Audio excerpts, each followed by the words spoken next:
2026 সাল, নতুন বছরে একজন সিনেমাটোগ্রাফার হিসেবে আমি আমার কাজকে একটা নতুন মাত্রা দিতে চাই। আর তাই এই 26 সালে আমি তৈরি করব শক্তিশালী নতুন 3টি অভ্যাস।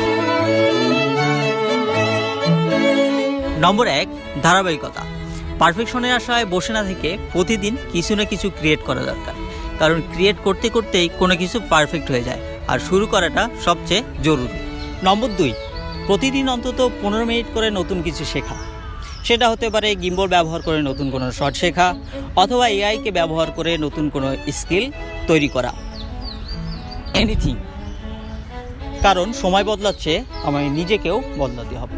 নম্বর 3, এখন শুধু ফাইনাল আউটপুট নয়, আমি কিভাবে শ্যুট করি বা আমি কিভাবে চিন্তা করি সেটাও আপনাদের সাথে শেয়ার করব, কারণ গল্পের পিছনের গল্পটা একটা কন্টেন্ট। নতুন এই 3টি অভ্যাস দিয়ে শুরু হচ্ছে আমার 2026 সাল।